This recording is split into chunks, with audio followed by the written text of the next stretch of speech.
Los primeros pasos del porfiriato.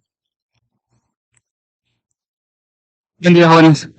Hoy vamos a hablar de un periodo que marcó profundamente a México, los primeros pasos del porfiriato. Y quiero empezar con algo que seguramente los va a sorprender.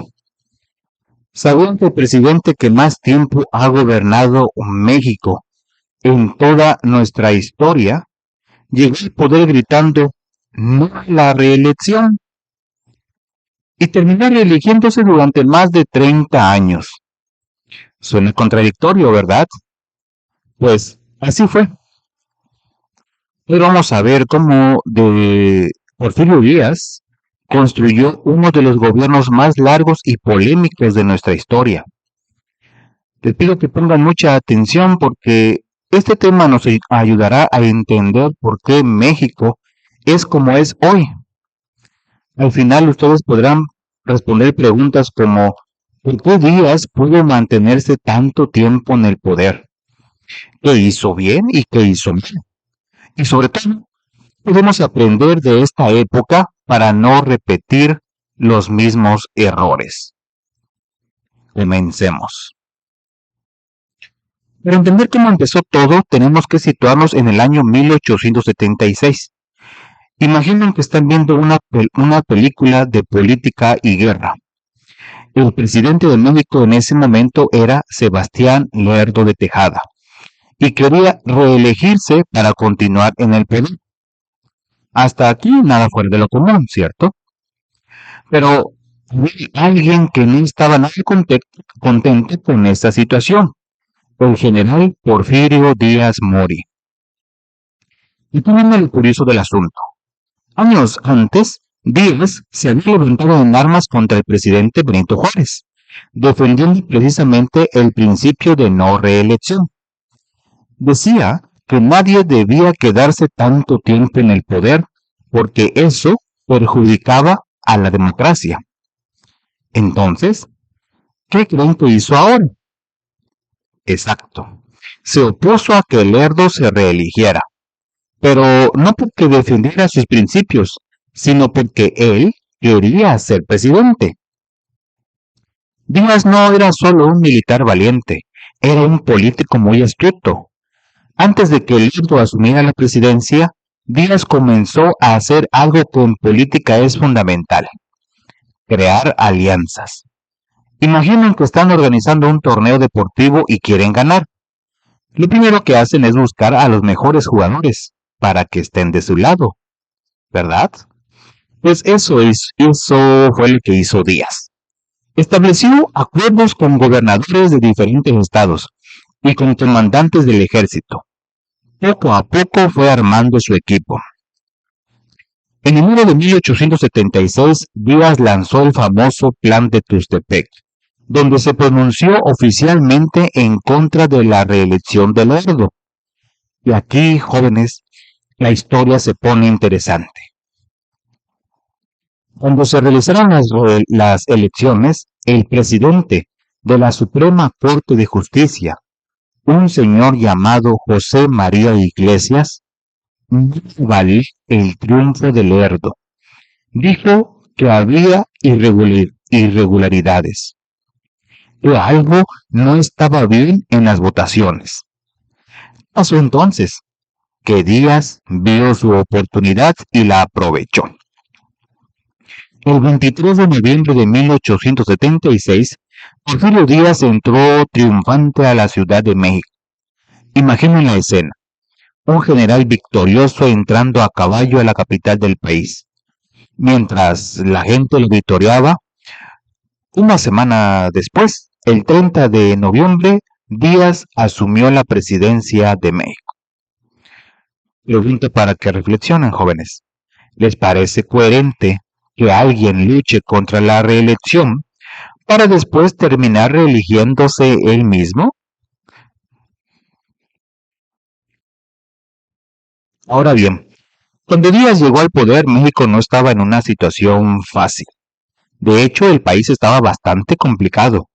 Déjeme explicarle los principales problemas que enfrentaba. Primero, el problema de la tierra. A través de unas empresas llamadas compañías agrícolas se habían realizado deslindes, es decir, mediciones y repartos de tierra. El resultado, que grandes extensiones de tierra quedaron concentradas en manos de muy pocas personas, de un pequeño grupo de especuladores. Era como si en la escuela solo 5 estudiantes tuvieran acceso a todos los libros, todas las computadoras, todo el internet, todas las herramientas, mientras que los demás no tuvieran nada. Injusto, ¿verdad? Segundo, la situación de los campesinos. La mayoría de la gente que trabajaba en el campo vivía en condiciones terribles dentro de las haciendas. No tenían tierras propias, trabajaban largas jornadas, ganaban muy poco y básicamente dependían completamente del dueño de la hacienda. Piensen en esto, eran trabajadores, pero sin derechos, sin libertad real para cambiar su situación. Tercero, falta de tecnología y estímulos. La producción agrícola en México era muy atrasada. No había tecnología moderna, no había incentivos para que la gente quisiera producir más o mejor. El campo mexicano estaba estancado. Cuarto, el descontento social. Muchas comunidades y pueblos estaban molestos porque durante el gobierno anterior, con las leyes de reforma, se habían llevado a cabo la desamortización de bienes de corporaciones civiles. ¿Qué significa esto en palabras sencillas?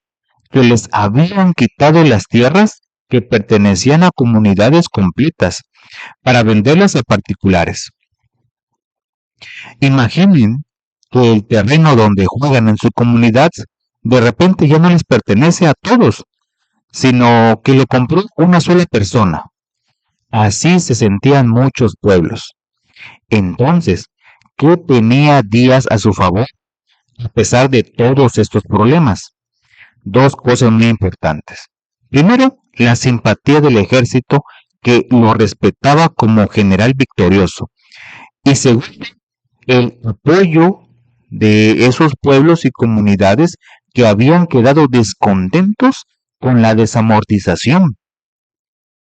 Con estas dos cartas en la mano, Díaz comenzó a construir su largo gobierno.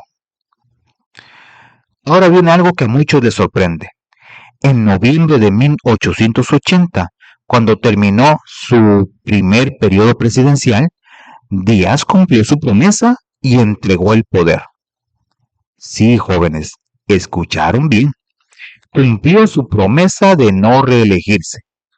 La presidencia pasó a manos de Manuel González, quien era muy cercano a Díaz, prácticamente su mano derecha.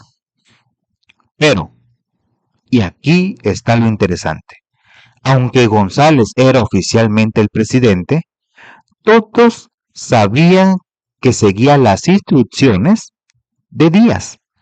Era como cuando les prestan su celular a un amigo.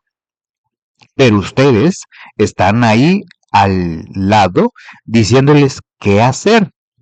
El poder real seguía en manos de Díaz. El gobierno de González, que duró de 1880 a 1884, siguió exactamente la ruta que Díaz había trazado. Sus pasos fueron bastante previsibles. Déjenme contarles las disposiciones más importantes que tomó. Primero, la apertura de nuevas rutas ferroviarias hacia el norte. ¿Por qué era eso tan importante? Porque en esa época el ferrocarril era como el internet de ahora. Conectaba lugares distintos, permitía el comercio, movía personas y mercancías. Un país con buenos ferrocarriles era un país moderno. Segundo, se facilitó la llegada de colonos extranjeros al país. También se abrieron las puertas a capitales extranjeros destinados a la explotación del petróleo. México tenía recursos naturales muy valiosos, pero necesitaba dinero y tecnología para aprovecharlos. La solución fue invitar a extranjeros a invertir aquí. Tercero, se inauguraron instituciones importantes. En 1884 se fundó el Banco Nacional de México, que todavía existe hoy como Banjico. También se inauguró la Biblioteca Nacional.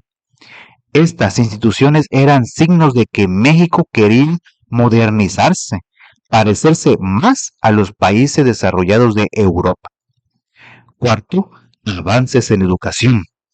Un pedagogo llamado Enrique Lauscher fundó la Escuela Modelo en Orizaba.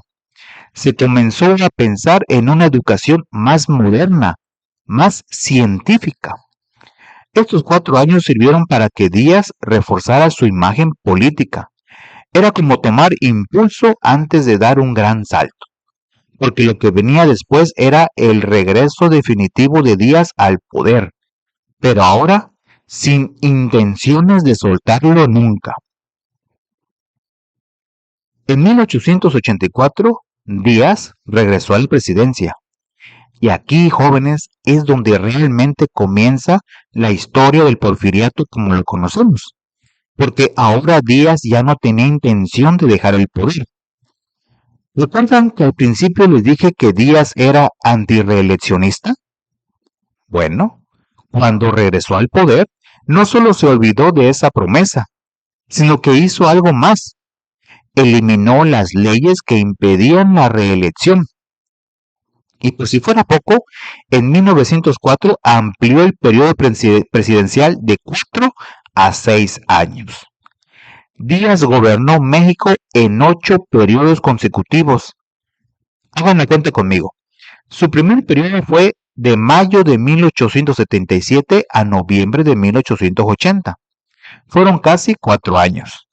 Después vino el gobierno de González, y luego Díaz regresó y gobernó de 1884 a 1888, de 1888 a 1892, de 1892 a 1896, de 1896 a 1900, de 1900 a 1904, de 1904 a 1910 y finalmente de 1910 hasta mayo de 1911, cuando tuvo que renunciar. En total, sumando todos sus periodos, fueron más de 30 años en el poder.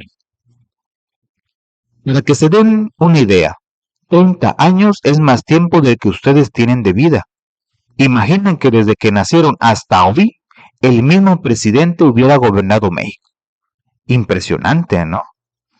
Ahora, un dato curioso. Se casó con una mujer llamada Carmen Romero Rubio. ¿Y saben quién era ella? La hija de Manuel Romero Rubio, un político importante que había sido partidario de Lerdo de Tejada, o sea, de sus enemigos políticos. ¿Por qué hizo esto? Porque Díaz era muy inteligente políticamente. Este matrimonio le permitió acercarse a grupos que antes lo rechazaban, ganarse a sus antiguos enemigos. Era como hacer las paces con el equipo rival y convertirlos en tus aliados. Y hay otro detalle interesante. Aunque las leyes anticlericales de la Reforma seguían vigentes, aunque oficialmente la Iglesia Católica no tenía poder político, Carmen Romero asistía públicamente a actos religiosos y festividades. Era una forma de decirle a la Iglesia: miren, no voy a cambiar las leyes, pero tampoco voy a molestarlos. Esto le ganó la simpatía del sector católico. La estrategia del gabinete inclusivo. Díaz fue muy cuidadoso al formar su equipo de gobierno. En su gabinete incluyó personas de todas las facciones políticas, juaristas, lerdistas, porfiristas e incluso ex-imperialistas. ¿Qué lograba con esto? Que nadie pudiera atacarlo desde afuera, porque todos los grupos importantes estaban representados en su gobierno. Era como formar un equipo con los mejores jugadores de todos los equipos rivales. Así nadie te puede ganar.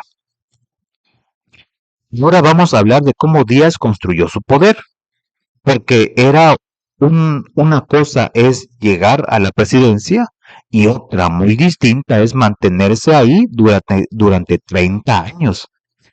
¿Cómo lo logró? Díaz creó una estructura de poder que podemos imaginar como una pirámide. En la cima estaba él, con control absoluto sobre el país. En el medio estaban los gobernadores y caudillos locales, que eran políticos o militares fieles a Díaz. Él los favorecía, los impulsaba para que obtuvieran gubernaturas o puestos importantes. Y en la base estaban los grupos y élites locales, es decir, la gente poderosa de cada región, hacendados, comerciantes, empresarios. La clave de todo era la lealtad. Si eras leal a Díaz, prosperabas, te daban puestos, oportunidades, negocios. Pero si eras desleal o te oponías, te enfrentabas al ejército o a la temida Policía Federal conocida como los rurales. Esta estructura se mantuvo durante todo su gobierno y llegó a formar una oligarquía. Déjenme explicarles qué es una oligarquía con un ejemplo sencillo. Imaginen que en la escuela solo un grupo pequeño de estudiantes pudiera tomar todas las decisiones importantes. ¿Qué se estudia? ¿Cómo se estudia? ¿Qué actividades hay? Todo.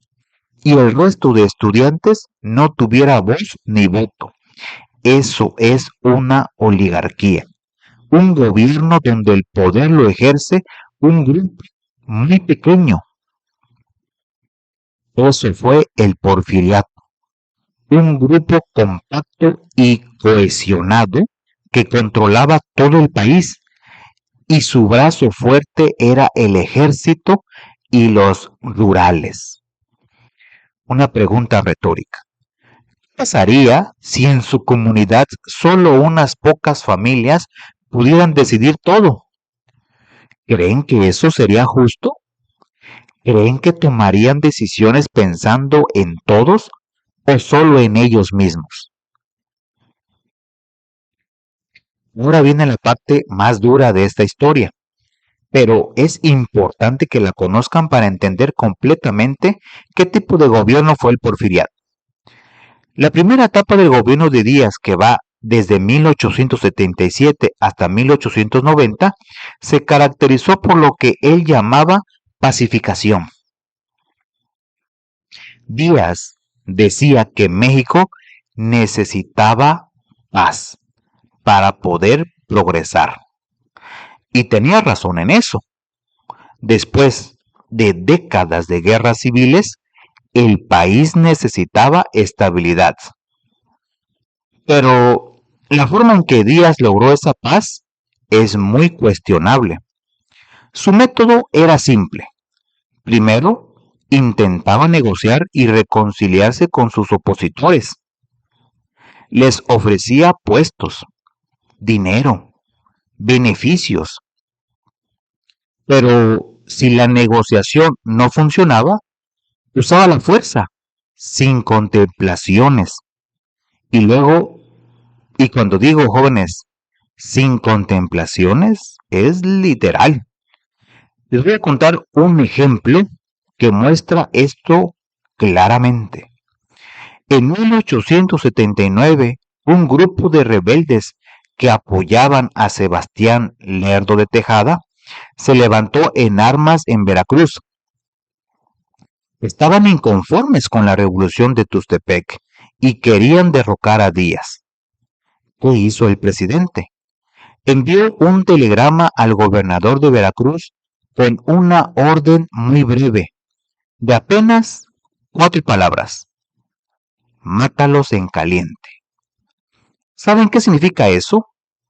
Significa apréhenlos y mátenlos inmediatamente sin juicio, sin proceso legal, sin nada.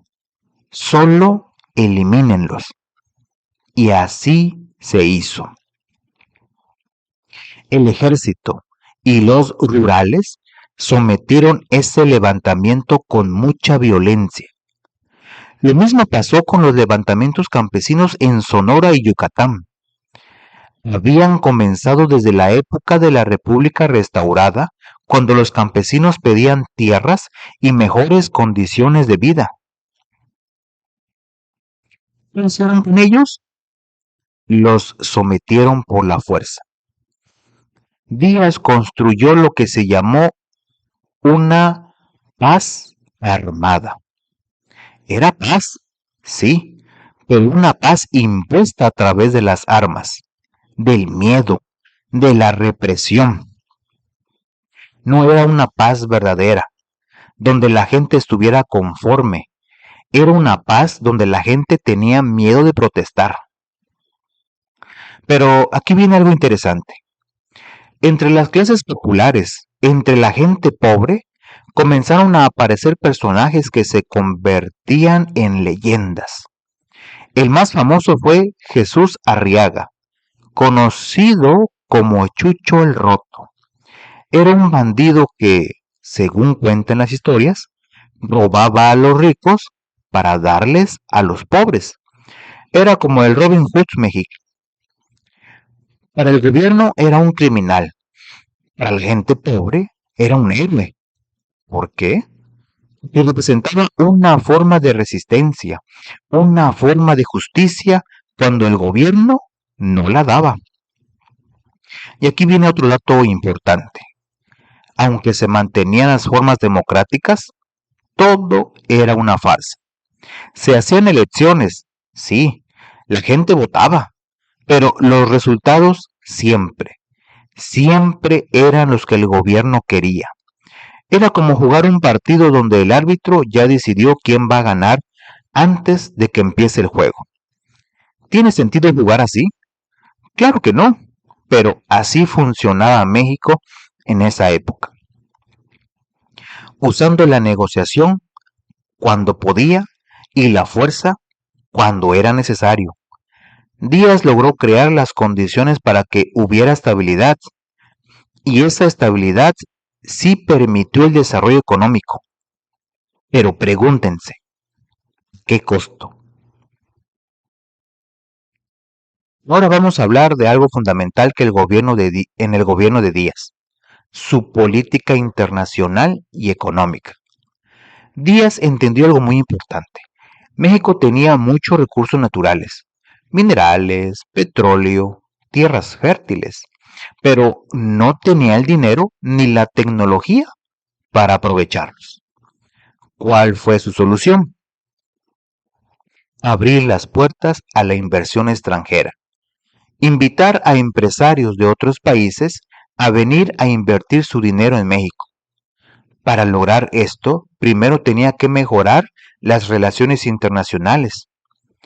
Durante los gobiernos liberales anteriores, México había caído en una moratoria, es decir, dejó de pagar sus deudas con otros países. Por eso potencias como Francia, Alemania e Inglaterra habían roto relaciones diplomáticas con nosotros. Díaz trabajó para restablecer esas relaciones. Les dijo, miren, México ahora es un país estable, confiable. Pueden invertir aquí sin miedo. Y aquí viene un dato muy interesante sobre Estados Unidos. Nuestro vecino del norte no reconoció el gobierno de Díaz hasta 1878. ¿Y por qué finalmente lo reconocieron? Porque Díaz comenzó a darles facilidades para que empresas estadounidenses invirtieran en México. Era como un intercambio. Yo te dejo hacer negocios en mi país y tú me reconoces como presidente legítimo. Esta estrategia funcionó para atraer dinero al país. Llegaron inversiones, se construyeron ferrocarriles, se explotaron minas, se sacó petróleo. México comenzó a modernizarse. Pero había un problema muy grande. ¿Quién se beneficiaba de todo esto? La mayoría de las empresas más importantes eran extranjeras. Los dueños de las minas eran extranjeros. Los dueños de las compañías petroleras eran extranjeros. Ellos se llevaban las ganancias, mientras que los trabajadores mexicanos ganaban sueldos miserables. México se estaba desarrollando, sí, pero los beneficios no llegaban a la mayoría de la población. Era como si ustedes tuvieran un terreno con un tesoro enterrado, pero como no tienen las herramientas para sacarlo, invitan a alguien de fuera para que lo saque. Esa persona se lleva la mayor parte del tesoro y a ustedes les deja solo unas monedas. ¿Es justo? Ustedes mismos pueden responder a esa pregunta. Muy bien, jóvenes, llegamos al final de nuestro video. Vamos a hacer un resumen de todo lo que hemos visto hoy. Hemos visto cómo Porfirio Díaz llegó al poder en 1876 mediante la Revolución de Tustepec, proclamando la no reelección. Vimos que heredó un país con muchos problemas. Tierras concentradas en pocas manos, campesinos en condiciones terribles, falta de tecnología y descontento social. Después, vimos sobre el gobierno de Manuel González entre 1880 y 1884, que fue como un paréntesis estratégico donde Díaz reforzó su imagen mientras mantenía el control desde las sombras. Vimos cómo Díaz regresó al poder en 1884 y construyó una estructura política piramidal basada en la lealtad, eliminando las leyes contra la reelección y gobernando durante más de 30 años. Conocimos su método de gobierno, la paz armada, donde primero negociaba, pero luego usaba la fuerza sin contemplaciones. La famosa orden "mátalos en caliente" nos muestra qué tipo de gobernante era. Y finalmente, aprendimos sobre su política de apertura internacional, que trajo inversión extranjera y modernización, pero a un costo muy alto para los trabajadores y campesinos mexicanos. Entonces, ¿qué podemos concluir sobre los primeros pasos del porfiriato? Que fue un periodo lleno de contradicciones. Por un lado, Díaz logró pacificar un país que llevaba décadas en guerras. Atrajo inversión, modernizó la infraestructura, construyó ferrocarriles y creó cierta estabilidad económica. Esos fueron sus logros innegables.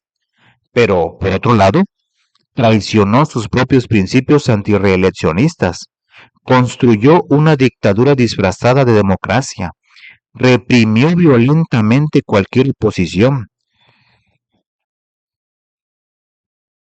concentró el poder en una pequeña oligarquía y permitió que los beneficios del desarrollo quedaran en manos de unos pocos, mientras la mayoría de los mexicanos seguía en la pobreza.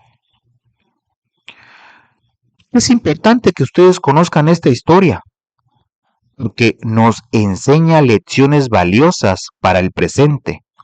Nos enseña que el desarrollo económico sin justicia social no es verdadero desarrollo. Nos enseña que la democracia no es solo hacer elecciones, sino que esas elecciones sean verdaderas, libres y respetadas.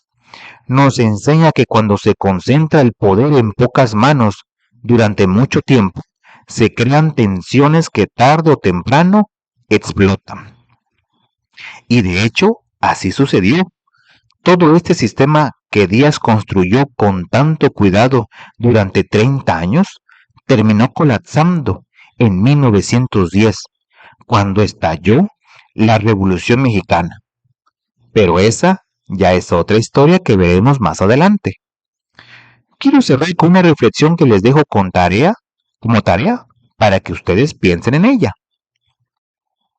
¿Es justificable sacrificar la libertad, la democracia y los derechos humanos en nombre del progreso económico? ¿Vale la pena tener carreteras, ferrocarriles y edificios modernos si la gente no tiene libertad para expresarse, para elegir a sus gobernantes, para vivir con dignidad? Quiero que ustedes reflexionen sobre esto. Estas preguntas no solo son importantes para entender el porfiriato, son importantes para entender el México de hoy y el México que ustedes van a construir en el futuro. Recuerden, jóvenes, la historia es entender por qué las cosas pasaron como pasaron, qué decisiones tomaron las personas en el pasado y qué consecuencias tuvieron esas decisiones. Y sobre todo, la historia sirve para que nosotros, en el presente, podamos tomar mejores decisiones. Muy bien, jóvenes, eso es todo por este video.